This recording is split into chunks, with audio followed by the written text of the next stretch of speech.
Bismillahirrahmanirrahim. Assalamualaikum warahmatullahi ta'ala wabarakatuh dan salam sejahtera. Yang berusaha Puan Nurhanis binti Zainal Abidin selaku pensyarah kami. Yang dihormati kepada semua pelajar JMGA 2023 Universiti Utara Malaysia Kuala Lumpur. Syukur Alhamdulillah, pagi yang mulia ini kami amat berbesar hati kerana dapat menyampaikan tugasan kumpulan kami di bawah tajuk Ulasan Dasar-Dasar Ekonomi Baru dikenali sebagai DEB. Terlebih dahulu kami ingin memperkenalkan ahli kumpulan kami terdiri daripada 6 orang, iaitu Aidil Azri Afifi bin Muhammad, Mar Zakri bin Mazuki, Muhammad Faizal Halim bin Ibrahim, Muhammad Hafiz bin Muhammad Razali, Muhammad Rizwan bin Muhammad Ali dan Nur Hamizan bin Nur Azian. Isi kandungan tajuk Ulasan Dasar-Dasar Ekonomi Baru terdiri daripada pengenalan, aplikasi dasar ekonomi baru, implikasi pelaksanaan dasar ekonomi baru, kerenggangan hubungan Malaysia, berlakunya kronisma, isu polarisasi kaum, menerima tentang DAP, cadangan dan penambahbaikan, rumusan dan rujukan. Sebelum Malaysia mencapai kemerdekaan, ekonomi Malaysia pada ketika itu banyak dipengaruhi oleh penjajah yang membuat pelbagai langkah bagi memperbaiki dan memperkembangkan ekonomi negara. Penjajah British menggalakkan perkembangan masyarakat secara plural melalui amalan pecah dan perintah. Selepas Malaysia mencapai kemerdekaan, kerajaan mula memperkenalkan rancangan pembangunan yang terancang dan teratur yang dipanggil sebagai Rancangan Pembangunan Ekonomi atau Rancangan Malaya pertama pada tahun 1956 sehingga tahun 1960. Pada tahun 1970 pula dasar ekonomi baru telah dilancarkan oleh kerajaan. Pelaksanaan DEB adalah disebabkan oleh beberapa faktor, antaranya disebabkan oleh kadar kemiskinan kawasan yang tidak seimbang. Peristiwa 13 Mei 1969 tercetus bertitik tolak dari ketidakseimbangan pendapatan mengikut kaum dan kawasan, pemilikan modal di sektor syarikat dan ketidakseimbangan guna tenaga. Aplikasi dasar ekonomi baru. Dasar ekonomi baru pada umumnya kita ketahui sebagai sebuah dasar yang dilaksana dan disusun menerusi strategi serampang 2 mata, iaitu membasmi kemiskinan dan melakukan penyusunan semula masyarakat. Kerajaan telah mengambil beberapa langkah yang idealistik. Umpamanya, bagi tujuan membasmi kemiskinan dan menyusun semula masyarakat antara langkah awal yang disarankan. Hal ini secara amnya dapat kita lihat dengan lebih jelas dalam beberapa siri rancangan Malaysia RMK yang meliputi tempoh 20 tahun tersebut, yakni Rancangan Malaysia Kedua 1971 sehingga 1975, Rancangan Malaysia Ketiga 1976-1980, Rancangan Malaysia Keempat 1981-1985 dan Rancangan Malaysia Kelima 1986 sehingga 1990. Implikasi pelaksanaan dasar ekonomi baru. Secara asasnya, Perdana Menteri pada ketika itu merupakan Tun Abdul Razak telah menangka satu dasar yang baru, iaitu Dasar Ekonomi Baru, DEB. Hal ini dirangka bagi menyelesaikan masalah ekonomi yang tidak seimbang antara kaum dengan beranggapan bahawa penyusunan masyarakat dan pembasmian kemiskinan dapat menjamin perkembangan ekonomi kaum di Malaysia. Pada tahun 1970, DEB yang telah ditubuhkan telah melalui beberapa fasa perkembangan hingga tahun 1990 yang secara tidak langsung berkait dengan peristiwa 13 Mei 1969 yang tidak asing dalam masyarakat sehingga hari ini. Peristiwa yang melibatkan rusuhan antara kaum Cina dan Melayu merupakan detik hitam dalam pembangunan negara Malaysia dan juga menunjukkan tipisnya tahap kesabaran rakyat yang tertekan dalam kedaifan hidup hasil daripada pemecahan aktiviti ekonomi melalui dasar pecah dan perintah yang telah digunakan pakai oleh pihak British. Hal ini demikian merupakan antara sebab Tun Abdul Razak menangka DEB untuk mengelak masalah yang dinyatakan. Namun begitu, DEB berhadapan dengan pelbagai implikasi dalam konteks sosiopolitik. Kerengganan hubungan Malaysia-Britain. Pada tahun 1981, Tun Dr. Mahathir Mohamad dilantik menjadi Perdana Menteri Malaysia yang keempat. Beliau masih melanjutkan pendekatan dasar laut yang berasaskan kepada kepentingan nasional dan pragmatisme. Walaupun begitu, beliau berubah pandangan kepada kepentingan ekonomi, kestabilan politik, keselamatan dan ingin mendidik agar masyarakat yang bersatu padu. Semasa beliau menjadi Perdana Menteri, dasar ekonomi yang dirancang oleh beliau telah pun dicapai. Tetapi pada masa yang sama, ia menjurus kepada politik antarabangsa dan kontroversi diplomasi. Hal ini terjadi kerana terdapat beberapa perubahan yang drastik kepada dasar luar Malaysia dan secara tidak langsung hubungan antara Malaysia dan Britain terkesan.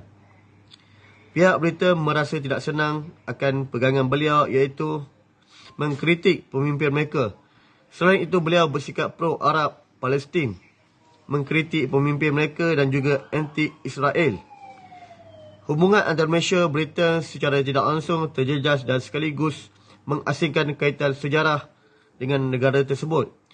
Tindakan Tun Dr. Mahathir yang berpegang kepada Buy British Last mengakibatkan kesan yang negatif ke atas hubungan syarikat British dan perniagaan pada ketika itu. Kesimpulannya, hubungan Malaysia-Britain pada era Tun Dr. Mahathir telah menjadi renggang akibat daripada dasar luar dan pengambaharuan ekonomi baru yang pada ketika itu Britain dipimpin oleh Presiden Tony Blair. Kolonialisme.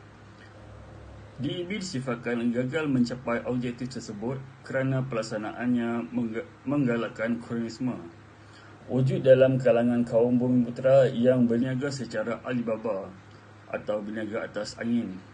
Disebabkan amalan kolonialisme, ianya menimbulkan rasa tidak puas hati sesetengah pihak kerana menjurus kepada amalan siapa yang kenal dan bukan berdasarkan keupayaan.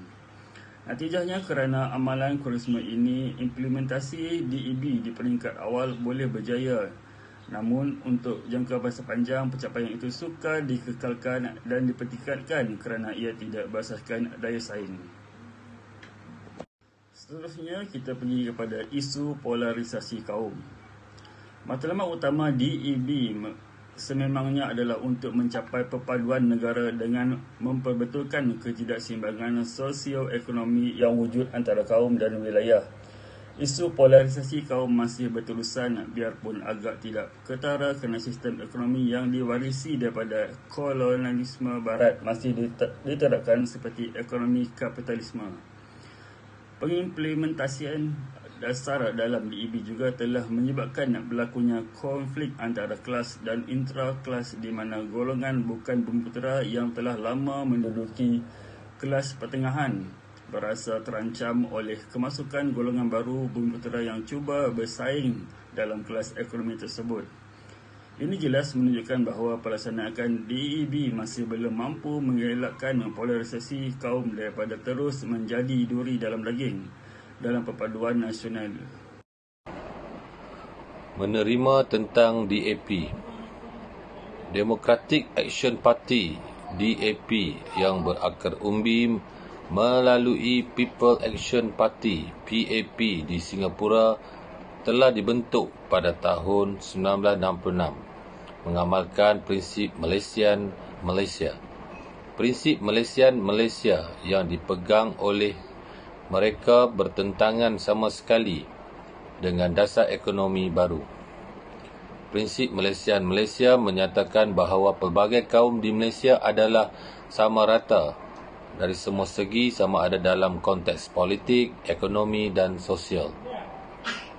DAP menegaskan bahawa dasar ekonomi baru tidak terdapat dalam perlembagaan dan kerana itu ianya boleh dipertikaikan. Bagi DAP, DEB bagaikan hadiah kepada orang Melayu yang terlibat dalam peristiwa 13 Mei. Cadangan dan penambahbaikan. Rancangan-rancangan pembangunan di bawah dasar ekonomi baru adalah disusun dan dijalankan menerusi strategi serampang dua mata.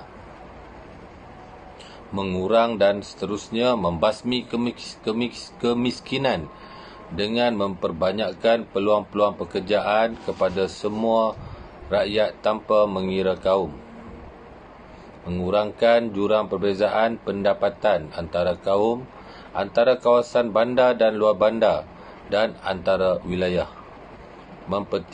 memperbaiki taraf dan kualiti hidup rakyat melalui pelajaran, latihan, kesihatan, kemudahan-kemudahan infrastruktur dan lain-lain. Menyusun semula masyarakat untuk mengurangkan dan seterusnya menghapuskan pengenalan kaum mengikut fungsi-fungsi ekonomi. Mengurangkan keadaan yang tidak seimbang dalam struktur guna tenaga yang terdapat sekarang ini dengan cara yang progresif dan menerusi pertumbuhan ekonomi seluruhnya supaya kedudukan tenaga buruh mencerminkan bilangan kaum. Rumusan pada tahun 1990 telah menandakan berakhirnya DEB yang menjadi asas rancangan pembangunan negara untuk jangka masa 1970 hingga 1990 melalui zaman 3 Perdana Menteri. Secara keseluruhannya, DEB tidaklah mencapai sasaran 100% matlamatnya, namun DEB telah berjaya dalam beberapa strategi yang dibuat dengan jayanya. DEB banyak memberi pelbagai sumbangan kepada kehidupan masyarakat majmuk di negara kita sekaligus keamanan dapat dikekalkan sehingga hari ini. DEB masih banyak kelemahan yang perlu diperbaiki jika dirujuk menerusi implikasi-implikasi yang memberi impak terhadap pelaksanaan DEB. Antara perkara yang jelas membebankan pelaksanaan DEB adalah sistem kapitalisme ekonomi barat yang masih diwarisi dan menjadi citra persaingan ekonomi sehingga proses pembangunan spesifiknya terhadap kaum Bumiputera terpesong sedikit dari landasan matlamatnya. Setelah tempoh dasar ekonomi baru tamat, kerajaan telah menubuhkan dasar pembangunan nasional yang merupakan usaha atau kesinambungan kepada pelaksanaan dasar ekonomi baru.